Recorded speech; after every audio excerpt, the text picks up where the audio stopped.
Alright guys, welcome back to the shop. I might as well come out and say this right off the bat.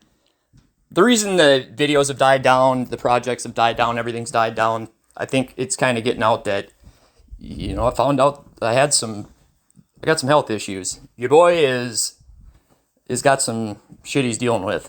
And it sucks to even have to talk about, but if you know me pretty well or you talk to me one-on-one, you probably know what's going on, but until I get it pinpointed, I probably won't say anything definitively. Doctors don't know their head from their ass, it kind of seems, but it ain't good whatever it is. My options at this point are pretty shitty. But hey, I ain't here looking for sympathy or anything like that. I've had stomach surgery, and it's kind of related to all that. It all ties together, but when I got that virus, man, it kicked my ass. I actually got it twice, which, my luck. But it kind of was a blessing in disguise because I'd been needing to go in for a long time and get this figured out. But maybe waited too long. I tell you what, though, I'm not ever going to stop doing saws, doing projects, coming out with crazy saws. I got some pretty crazy saws we'll talk about here. Just wanted to let everybody know, you can't keep a good man down, and you can't kill a bad motherfucker.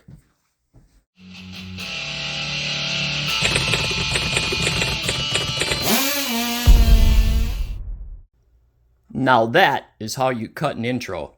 I still got it. So, as you can tell, I'm kind of starting to deal with this. I can't hide from it. I got to deal with it. And, hey, it is what it is, right? So, let's talk about some pretty cool saws I got coming up, because that's the one thing that's never going to stop. I'm not ever going to stop innovating, creating, and coming out with shit that the haters just gotta hate on. I love it when I hear these guys say, oh, you can't do that, he's full of shit, he's lying, blah, blah, blah. That's the best compliment a guy can get. And I'm going to go after, it's been a while, I'm going to go after the haters a little bit. Your only chance was me getting sick, and you didn't take it. Now, I'm here to whoop that ass. And I'll tell you what, the projects I got going on, although moving very slowly, are pretty wild. So, we'll start off real simple. If you had watched the YouTube shorts that I do, and the reason I'm doing these YouTube shorts is I got a hold of YouTube and I want to make something of this channel. I really do. I think that'd be a pretty sweet gig. A guy can make good money if you can, get pretty popular on YouTube. I think I can do it. I know I can do it. But the person I talked to at YouTube said, what the hell kind of bug is that? Holy shit. Look at that damn thing. Holy hell. That's a 2-pounder. But, he's pissed. Look at that thing. Anyway. But, what the hell was I talking about? Oh yeah, YouTube shorts. I get distracted easy. I had done a couple shorts about the wet shot saw, the 084. I have reeds and an intake block on order for that. We're going to do a really cool build with that. Actually, let me grab that cylinder. This is for an 084 right here. And I got my Fox Racing gloves on because I might go run a saw here quick. The wet shot saw, I went through 2 pistons. Let me grab one of them right here. People are like, that piston didn't run in a saw. He's just got a piston that was beat up and blah, blah, blah. Oh, yeah? That is an 084 piston. You telling me that didn't run in a saw? 0-1, guys. You got to get up pretty early. But it's going to take reeds. Every time I add fuel to the mix with the nitrous saws, everything's on fire. Everything is literally on fire. The short that I had the fire extinguisher out, that was not a joke. So, first test run on the 084 nitrous wet shot saw in the books. I should probably shut this bottle. Can never be too safe. And let me just say it was a success. A couple bugs to work out, but I've had worse happen. But this is running fuel and nitrous. And honestly, all I can hear is like ringing. Singe my arm here, that'll grow back. But this is the kind of... I literally had to get the fire extinguisher out. Nitrous is not flammable like a lot of you guys think. It has to be compressed first. It's really not, it's high pressure. That's where you're going to get issues with nitrous. You're going to get grenading a cylinder, which I have done, and it's really shitty. By the way, there was someone that got hurt pretty bad that he tried to do a nitrous saw. I kind of heard about this a few weeks ago. I'm telling you guys, don't just think you can throw nitrous on a saw. If I'm missing something, so be it. But I've tried to say that there's something that I'm doing, and I don't know. Maybe Johnny Riley will tell you different, but I had literally found a method to it. It's not really. I don't think it's really a secret, but if you don't do what I'm doing to these nitrous saws, or what I'm sure he's doing, or anybody else that's running NOS, you're gonna grenade a cylinder.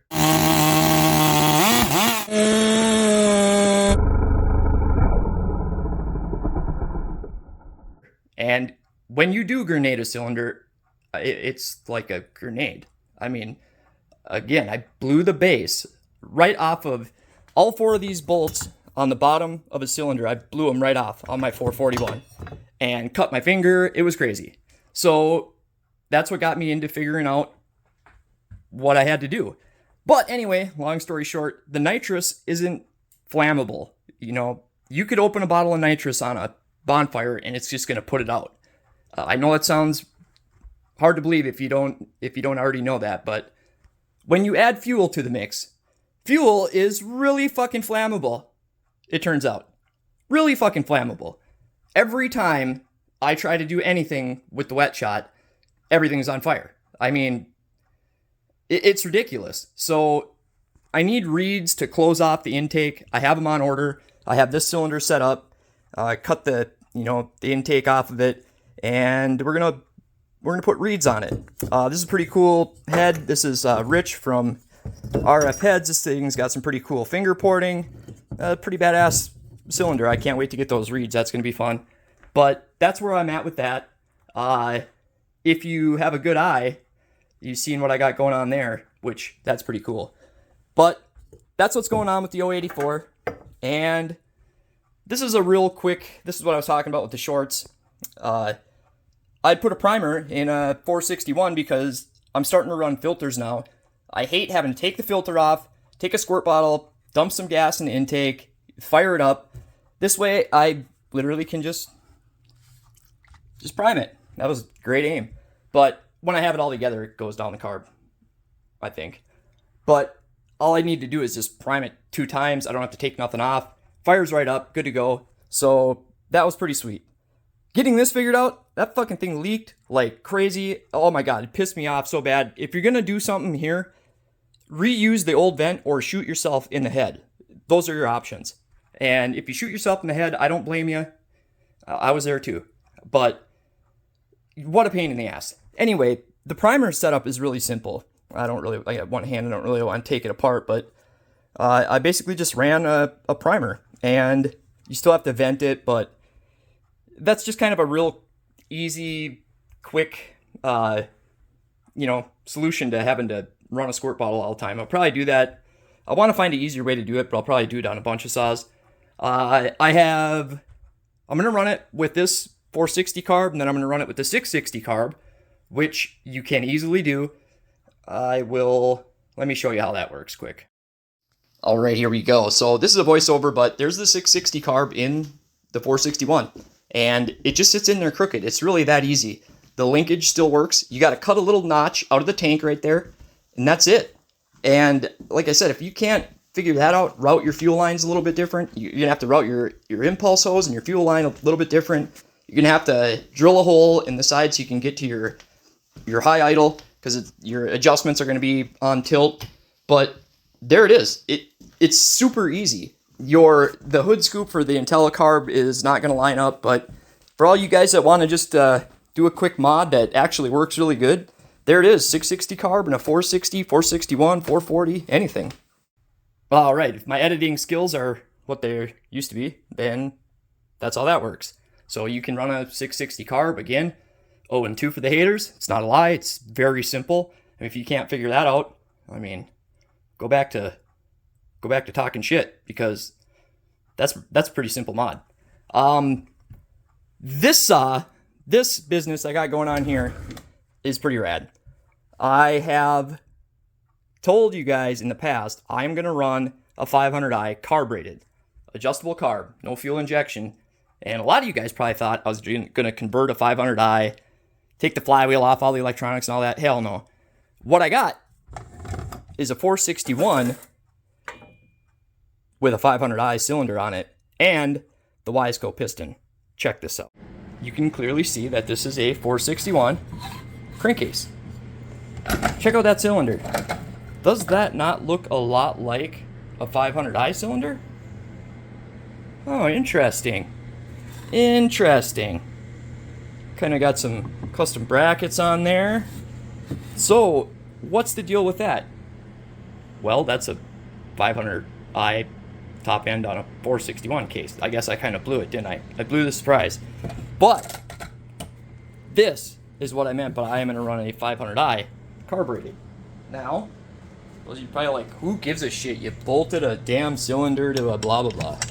Well, you have no idea how ridiculous it was to do this. There's no ring on it. And I say ring because that is the Wiseco 500i piston, which is kind of what I needed to pull it off. So now, I'm going to run this bad boy today because this cylinder is going on here.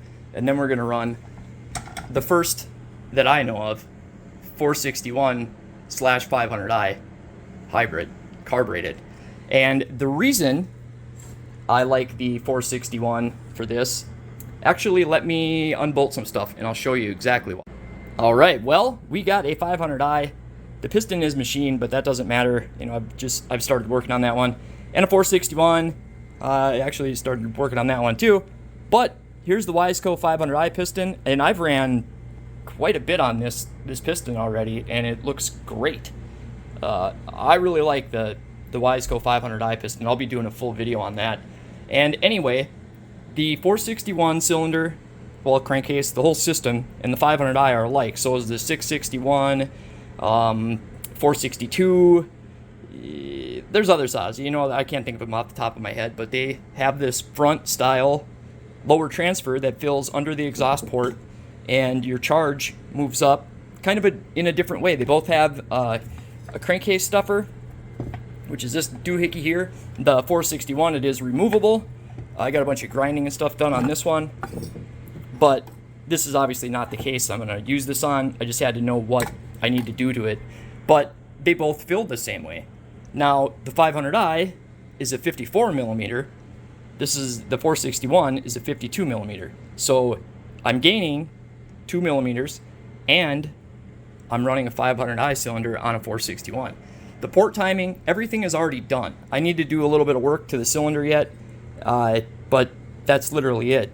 And I'm going to run it. So I'm really excited about that. I really am curious to see what a 500i is going to run like when I have an adjustable carb. I know it's not on the same case, but what worries me and my main concern is crankcase volume. So the 500i has a really tight lower end. The 461 is around the same, but you can see how it's got all this, you know what I mean? It's got all kinds of ways to stuff the crankcase and move the charge. So that's the only thing I'm worried about. But I mean, it'll run, obviously. I just, excuse me, don't know if it'll run that great. So let me clean this stuff up. Pretty rad, huh? So that'll be fun. So here we go. This is the 200T that I'm going to make a RC car out of. I have everything sorted out. I just need to finish up this head. So I got a 2-piece head going on here, and it's pretty outrageous. Everything is sorted out. I got my squish and everything in check. I just got to cut the bolt holes in, and then that thing's ready to run. I don't know.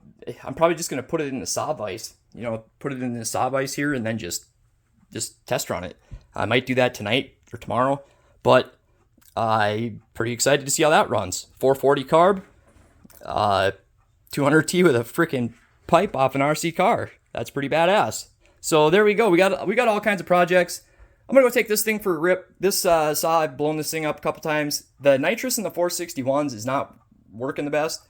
That might need reeds also, but I'm going to go take a swat with the 660 carb. 460 carb and the 660 carb and see what happens. Okay, never mind that. So I got to run these two little O11s, and my crybaby ass neighbor came over. I never run saws here. I really don't. I go off site. If I do run them, they're in the shop. I'm very respectful. And I live in like a country neighborhood. Everything I got here is completely legal. It's zoned out, insured as a business. I pay taxes. I during business hours. There's not a goddamn thing this guy can do, but he's a weasel. He calls the cops, and he came over here and complained, and I literally threw him off the property. I was so pissed, but I didn't get to run the 461. I should have started with that one, but the guy's just an absolute weasel. He's a weirdo too. I've lived by the guy for 15 years. He's the only guy that has a problem in this entire neighborhood. Everybody else is totally cool with it because I'm so respectful. And this saw right here is for my other neighbor across the street. So the one of the saws I was running is for his neighbor, the only guy that actually still talks to the dude. I've never seen the dude have one friend in 15 fucking years I've lived by him. And I'm not kidding, I'm not exaggerating either. Not one friend. Or his wife, one friend. His wife's actually kind of cool. I think he's a closet serial killer or something. It's not normal to not have any friends and not let your wife have any friends. He's a weirdo, but I gotta try to keep the peace. I threw him off the property, but long story short, I didn't get to run the 461. I'll have to go off site or maybe do it tomorrow when he's not here. It just really pisses me off. It rubbed me wrong too because I never run saws here. And if I do, I'm running them in the shop, huffing fucking fumes to try to keep him happy. Nobody else in this country neighborhood I live in. We're outside city limits and everything, but I'm sick of trying to please one guy that's a fucking weirdo. Anyway, I'm pretty pissed. That's just how shit's been going lately. Try to help the neighbor out, and then I get Dingleberry over here. My kids are trying to study. Really? I ran saws, and probably in total here, I probably run them less than an hour a month. It's just heat cycles. And then I go off property to test run them, and he bitches every time. He used to text my wife and let her know, and I put a stop to that shit. Anyway, getting into all this, but pretty pissed off I didn't get to run the 461, but also this 200T, I'm going to run that. I'm going to be up all night shipping saws. I'm really behind on shipping. I had a pretty crazy fucking last 3 days. It's been just wild. No filter on this video, sorry guys, but that's the real world. 7 strangers living in an apartment, MTV, real world. But to all the haters and my dickhead neighbor, you want to know the difference between me and you? About 5 bank accounts, 3 ounces, and 2 vehicles. Stay rowdy, my friends.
this is the raddest thing I've ever seen in my life.